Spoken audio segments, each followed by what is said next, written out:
the recording. So this webinar will be recorded for those who are not able to join us at this time. Everyone is on mute at this time. There is an attendee chat box. If you have any questions while during the presentation, if you would like to type them into the chat box, Charles will answer questions at the end of his presentation. If you have any other comments related to the webinar, we ask that you also put them in the chat box, but please keep the chat box for all comments relevant to the webinar, just so it's easier for us to keep track of the questions for the end. And with that, I will turn this over and thank Charles for creating and working on this webinar. I am really excited to hear all the information. So thank you, Charles. Thank you. Let me just say that I'm very excited to have this opportunity to speak with you this afternoon about our movement history. This is a subject that has been an incredible source of inspiration for me, and also a place where I've been able to gain wisdom, gain blueprints, and also look to build upon those that came before us. When I started out in activism, I had no idea that there was such an incredible movement history for Black gay men. A lot of the HIV history that we're taught, movement history, does not really include the contributions and work of people of color, and especially Black folks, and particularly Black gay men. And yet, I began to learn that not only were there members of my community that were on the front lines of the HIV movement, that we've always been involved, we've always been there, and it's such just an incredible, incredible story. So part of what I want to share with you this afternoon is the sense that, you know, we've always been a part of the HIV justice movement, and we've also have always been impacted. As I shared earlier, much of the, many of the narratives around HIV, particularly that have been, you know, popularized by certain narratives of the epidemic, have often marginalized, like I said, people of color, and, you know, particularly Black folks.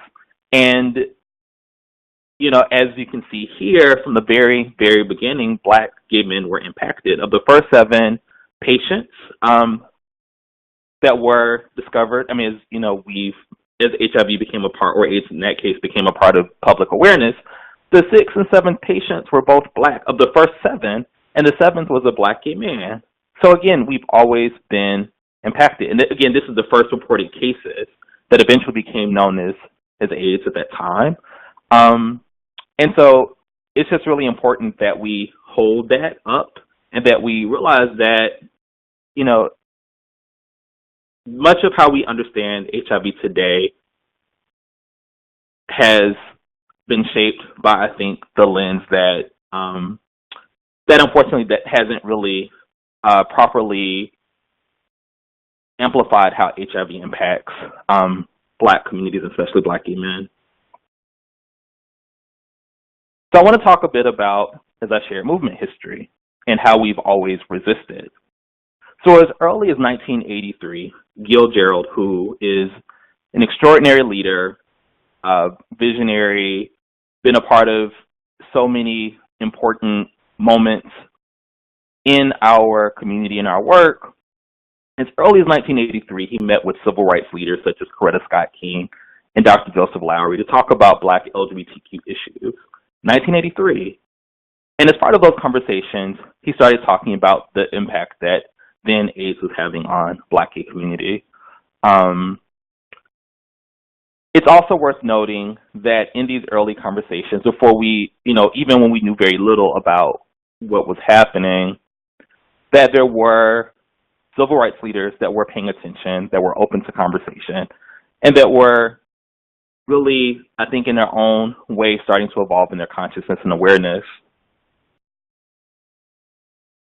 Also pictured with the "Someone in Your Life is Gay" shirt is Mel Boozer, Mel Boozer was a sociologist.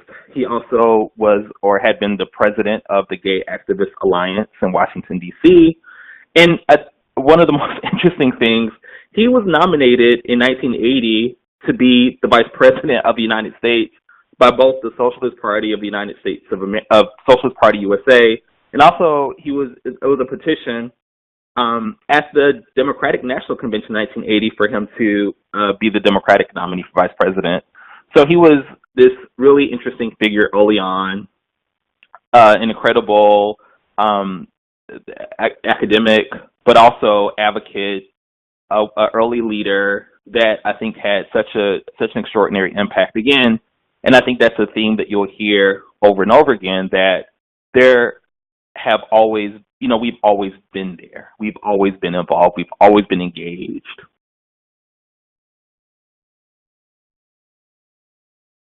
I also want to hold up the legacy of Craig G. Harris.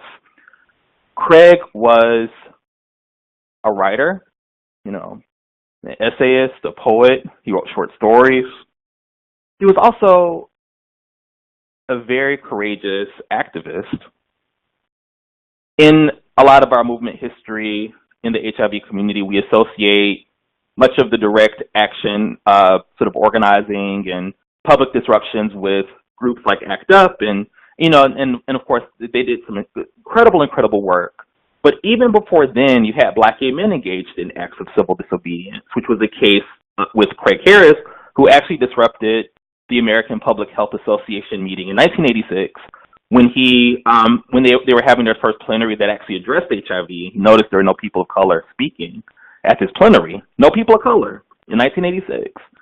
And he stormed the stage and grabbed the mic and he said, "I will be heard." And that was, in many ways, not only the battle cry for our movement, but it set the stage for later organizing, like, for example, the following year, the National Minority AIDS Council will be founded. So in his act of courage and defiance, he started to set the stage for much of what would come later, and in many ways, set the frame for the racial justice lens that many of us utilize when doing our HIV advocacy work.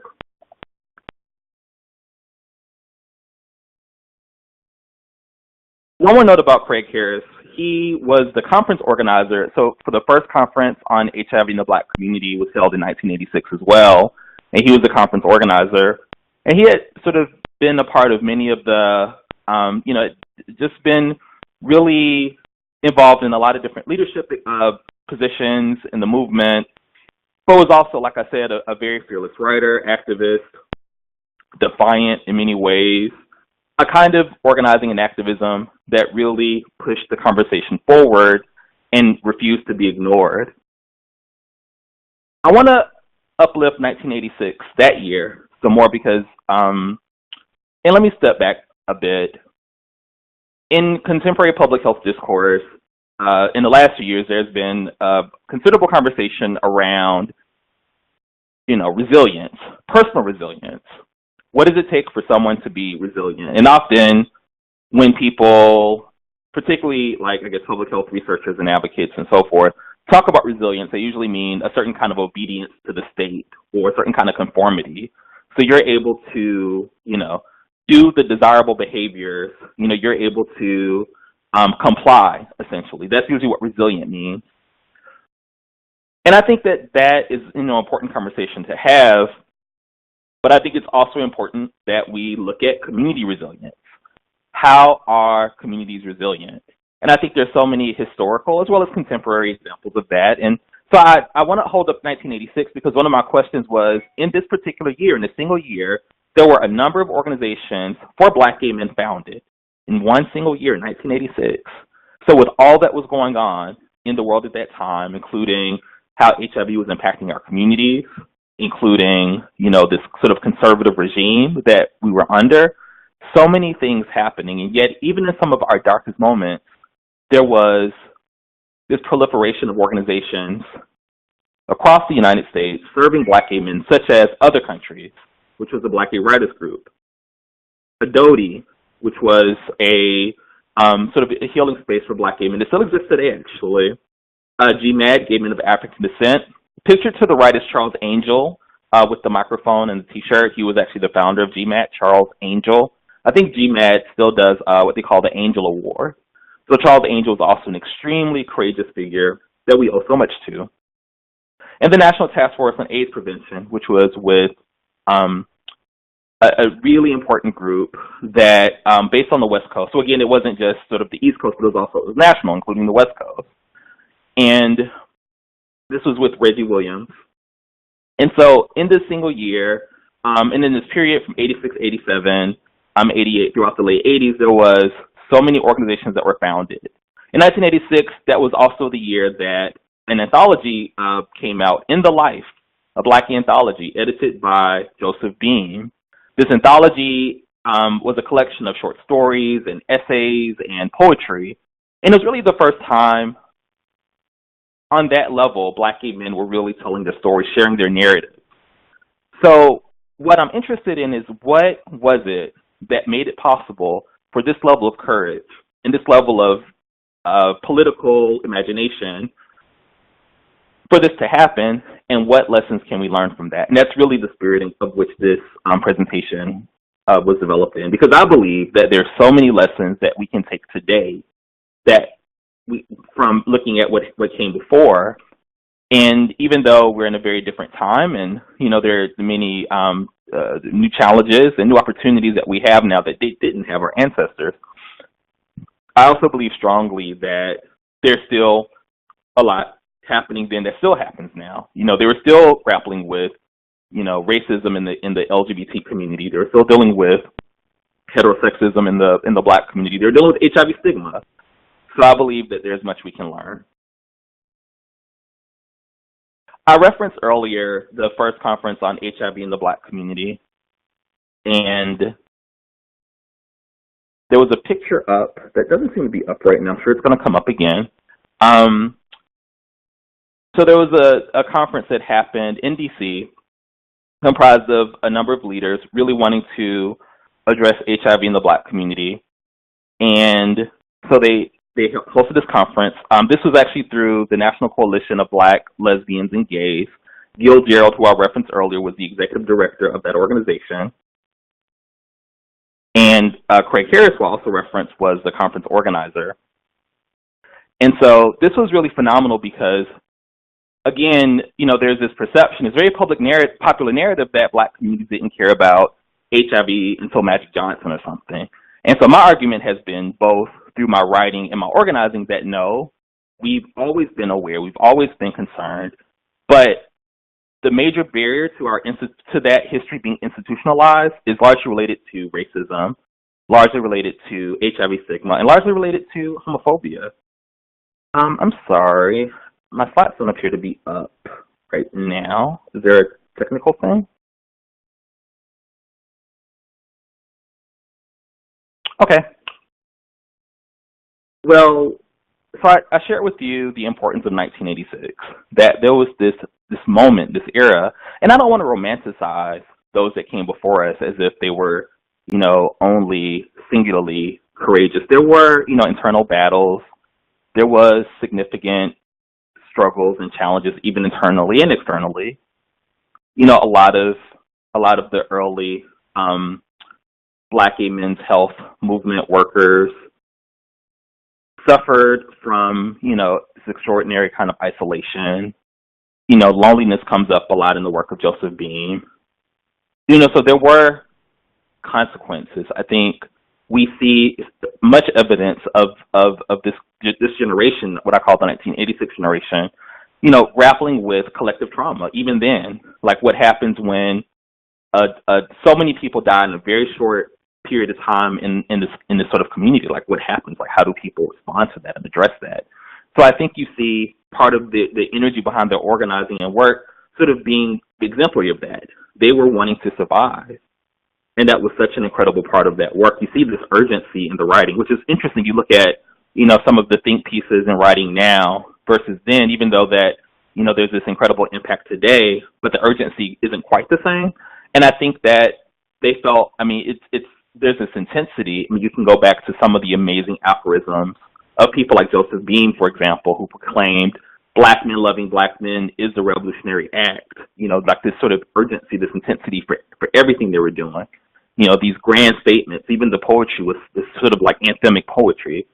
And I think that that passion, that energy is something that we definitely need to sort of tap into. So I kind of gave some broad information about like this era, this moment, and some of what was happening collectively. I want to highlight a few more pieces. Let's check on our slides.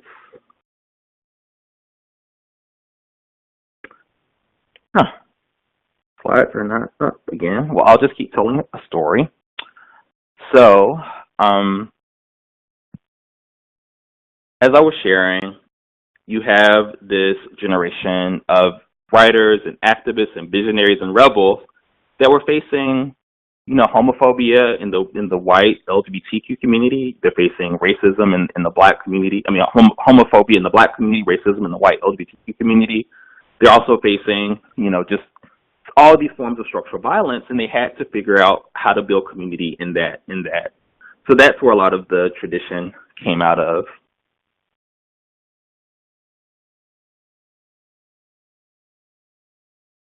One of the most important assets that a community has is their culture.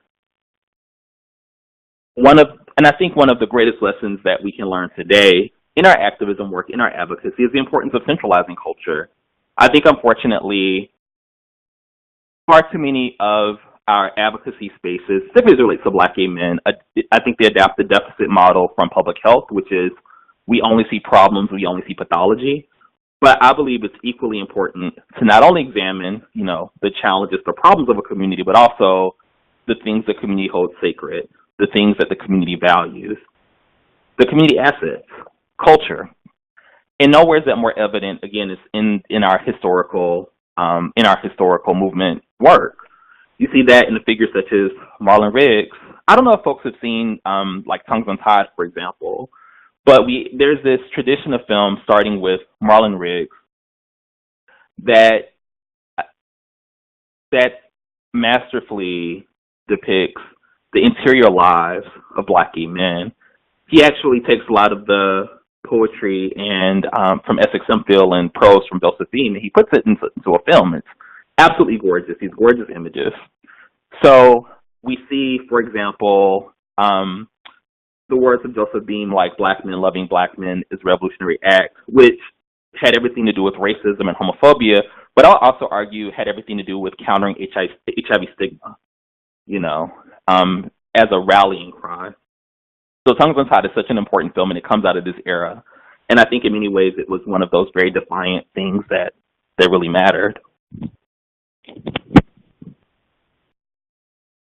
I wanted to highlight another key figure, Fred Garnett, who I wasn't familiar with, again, earlier on. I just learned about him very recently. And Fred Garnett he had been a board chair for the National Association of People with AIDS, and he was a really, really key figure. Once the slides are back up again, I'll show you the picture that was taken, the sort of iconic picture taken at the first conference on HIV in the black community.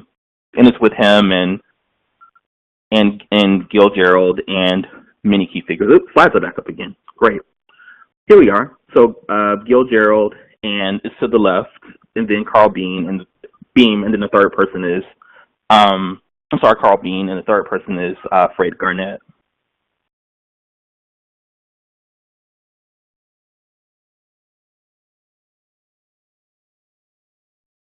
So we're just going to move up a bit. I talked a bit about Marlon Riggs, so that's sort of this iconic film cover of Tongues Untied.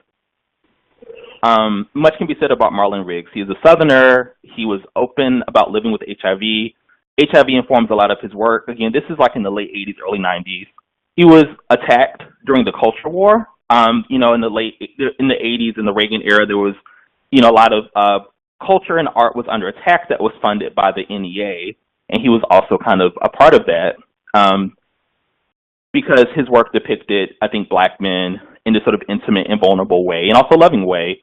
It was sort of read as pornographic, and he was became a part of the political war around arts funding.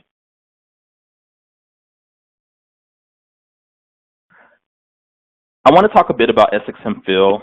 He was such an important figure in our movement history because, again, he was a Black gay man living with HIV that talked about it. He also, I think in many ways through his work, offered some of the earliest examples of thinking about HIV intersectionally. And I want to just highlight two quotes from his work, Vital Signs. This is from Essex Hemphill. Some of the T cells I am without are not here through my own fault. I didn't lose all of them foolishly, and I didn't lose all of them erotically. Some of the missing T cells were lost to racism, a well-known transmittable disease. Some were lost to poverty because there was no money to do something about the plumbing before the pipes burst and the room flooded. Homophobia killed quite a few, but so did my rage and my pointed furies. So did the wars at home and the wars within.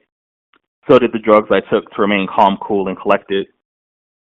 And just one more excerpt from Essex Hemphill's Vital Signs.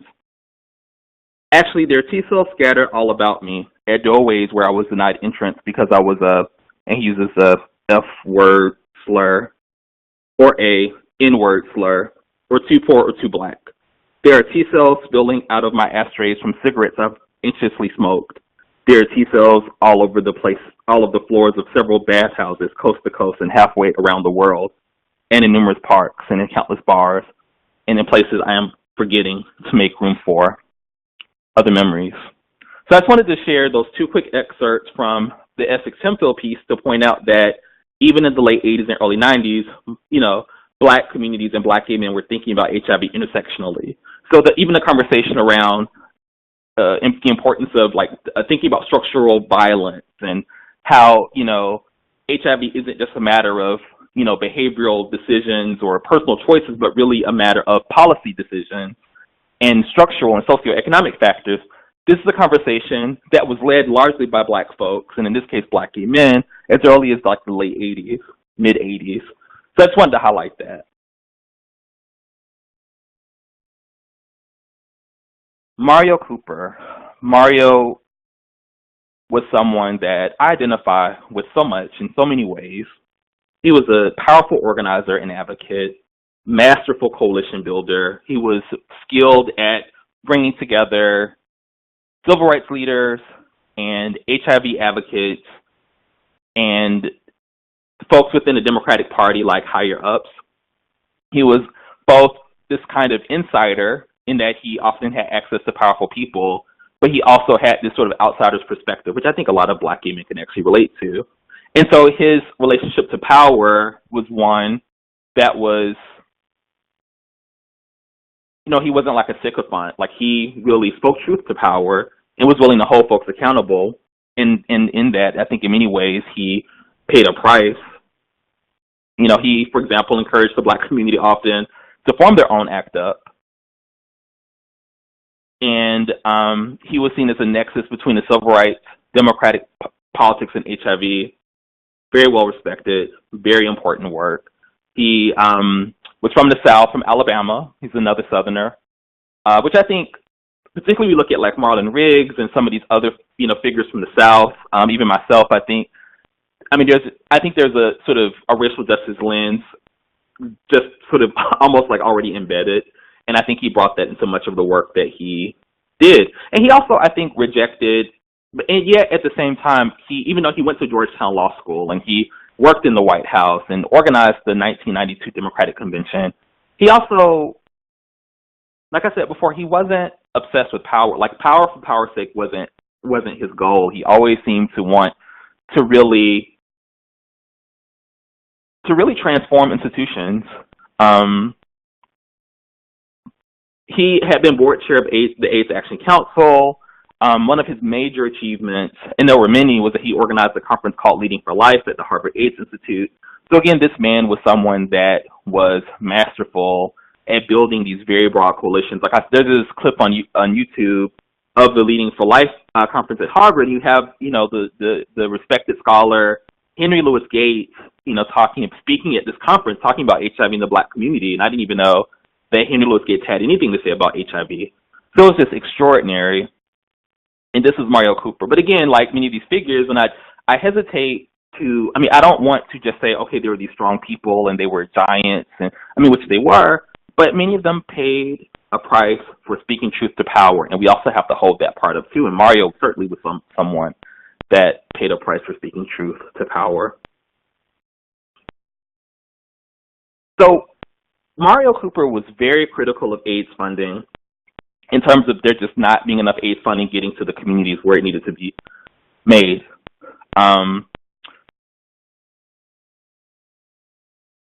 And he held people in power, he held people in power accountable. He actually called out everyone from then Senator Barack Obama. He wrote this piece in the I think it was during Barack Obama's first term in the U.S. Senate. Well, he only had one term, but like in the first year or something, he called him out for his lack of, for him and Maxine Waters, he called them both out essentially. And he also called on black folks to have sit-ins at the Congressional Black Caucus. So if you could imagine the kind of courage that it took to really say those things, and that was Mario. He was just someone that spoke truth to power. I see folks highlighting certain things.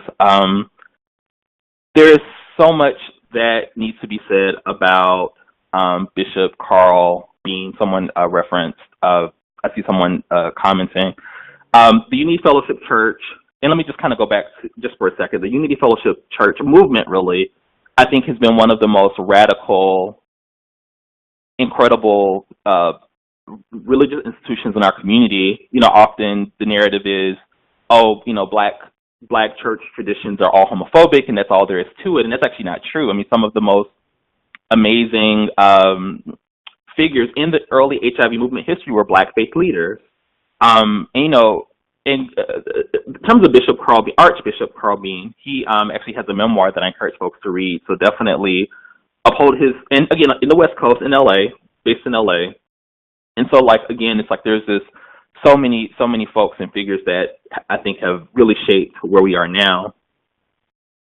As there have been more, to talk about the 90s, the later 90s, up through the 2000s, is to talk about, I think, a greater visibility in some ways of black, gay, and bisexual men in HIV, but still not quite getting it right, I think, in many ways. I think there's been a sort of proliferation of statistics, at least from the early 2000s, about the impact of HIV on black gay men. However, it hasn't really been coupled with the kind of political will to significantly bring to bear the kind of movement, really, that I think is required to move the needle. I think there's been, black folks have always been objectified by science in many ways from the beginning. And I do believe that tradition is alive and well in many instances, particularly our relationship to public health. Like when you're constantly reduced to statistics all the time, I think it creates a very narrow picture of who you are. And I think ultimately it doesn't leave room for considerations of your human dignity. So you're only a statistic, and that's all there is to it. I think that narrative has been, and so I feel like it ends up conspiring against us with many of the other forces that we have to resist and fight against. And it ultimately limits us just into this very narrow category. Ultimately, I think much later, history will show us that perhaps that approach where, the stories and lives of black gay men are only told largely through statistics in a relationship to HIV. So not our joys, not our struggles, not our deepest desires, not the things that we are most inspired by.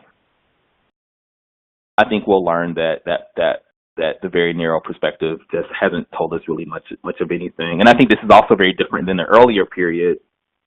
In the 1980s activism, I think you saw black gay men being able to tell broader, more complex stories of who we are.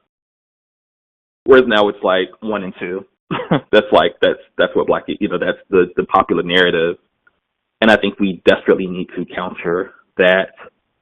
However, that being said, I think there has been examples, particularly in social media.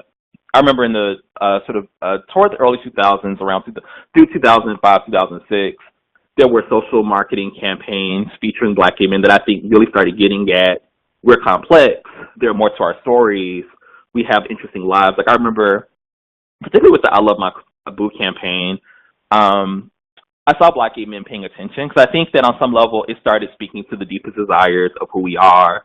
So it wasn't just, this very sort of banal, overly focused group message. It was like, let's really start trying to speak to the hearts and minds of black gay men. And I saw people paying attention. I saw there being interest and passion and concern, and I think that was one of the things that we got right. My Son Is My Life is another campaign, again, both out of GMHC. Shout out to GMHC. There's only two. There's definitely other examples, but I just remember black gay men really, and I think that's one of the last times I remember our community responding positively to a social marketing campaign, especially those outside of the HIV world.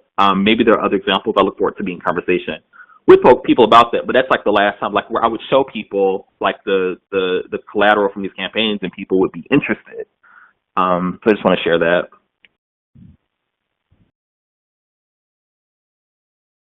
So as we examine and rethink our past, as we counter the historical narrative, and really seek to find blueprints from those that came before us, I think we, still, have to ask ourselves, like, what would it take for us to build a network to save our lives? Like, where is the movement? Understanding that there is this significant impact of HIV in our communities, which, again, isn't just about, personal choices. It's about poor policy choices, like people in power just not being courageous enough or willing enough to really put in place the policies that public, federal policy, state policy, local policy that can allocate resources, that can end discrimination laws, and really, again, create policies that are about saving lives, not harming people. And so the only way that I know to do that is for us to build a movement, a network, a series of networks. So I think that by looking historically, we have an opportunity to consider some building blocks, some strategies, some things that worked.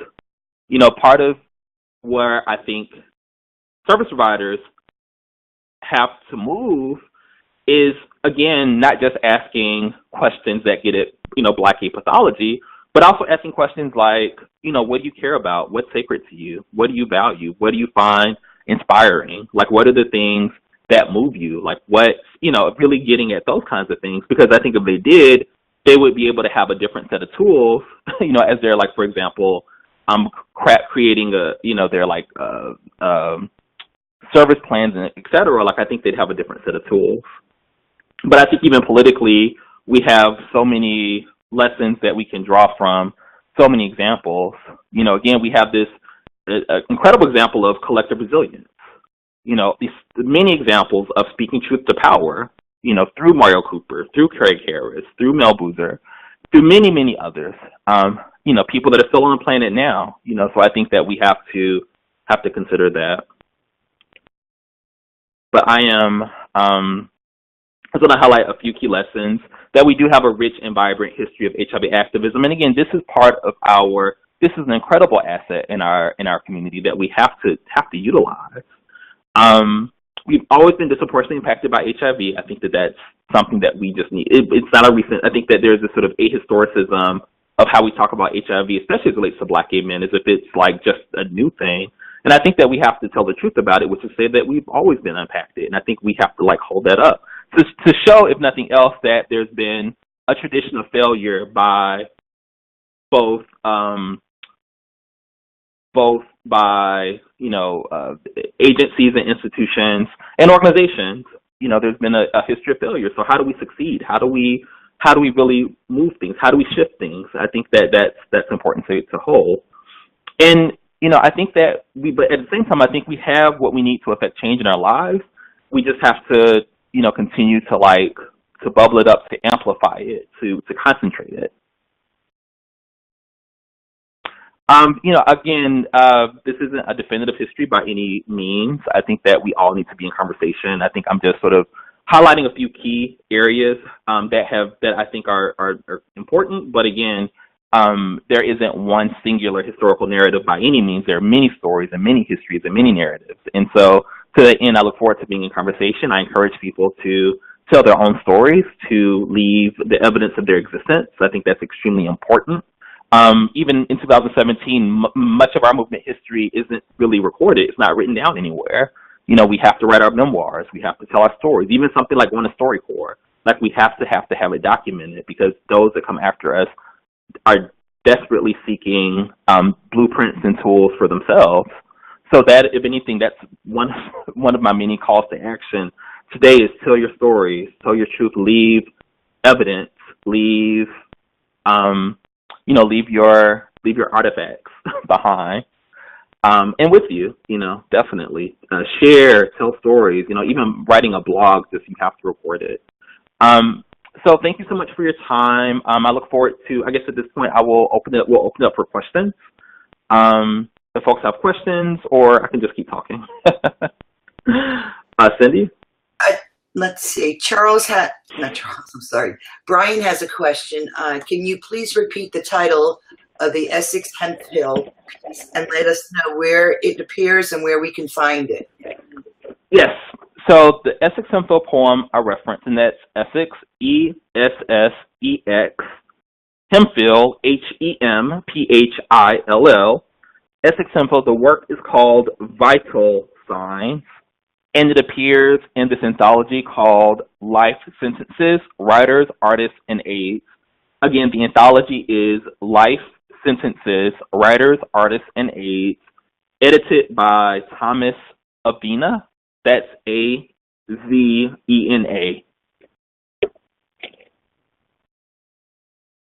Okay. And just a note about that. When I first came across that piece, I'm like, even then we understood that to talk about HIV is to talk about structural violence.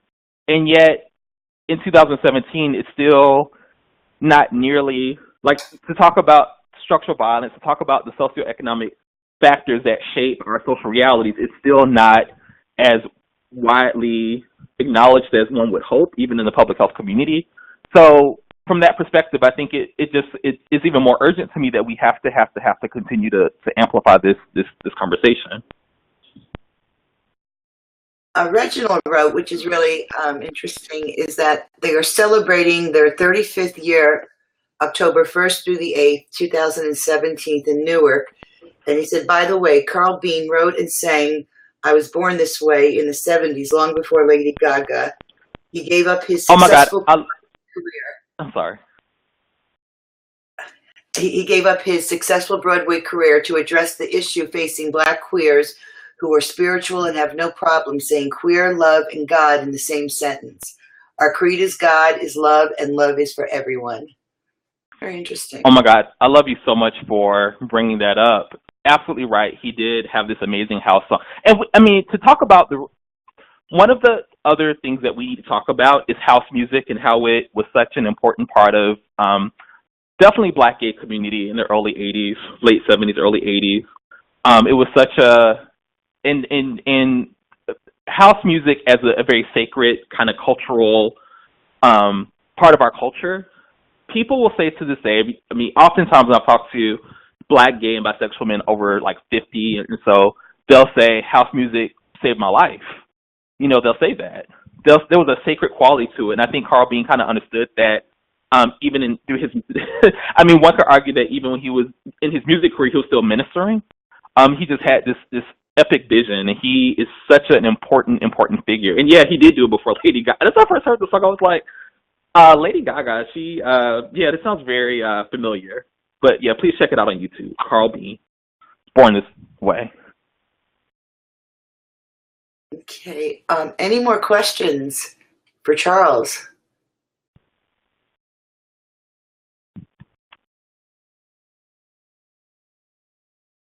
Well, this was so much fun. This was wonderful and very inspiring.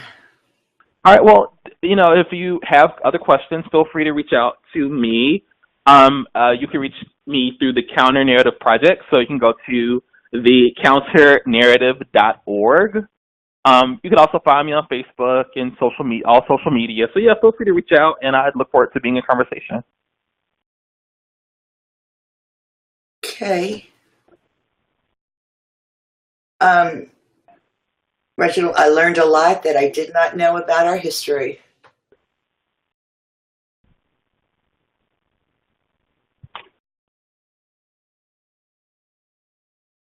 Robert wrote, "Thank you, Charles. This is always inspiring and informative." Yes. Thank you.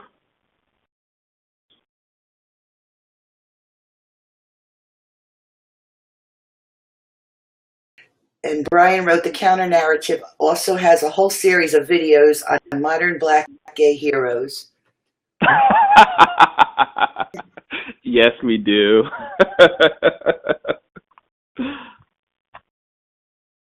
Oh, let me also say that Our History is Each Other, it comes from the James Baldwin novel Just Above My Head. So even the title is kind of rooted in that. The title of this presentation.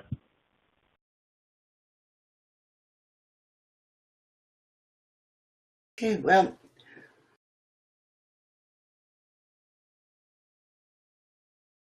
any other questions for Charles?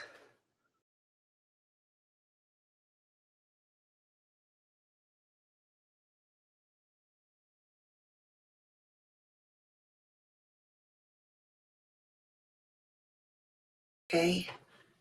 Charles, thank you so much. All right, thank you, everyone. Take care.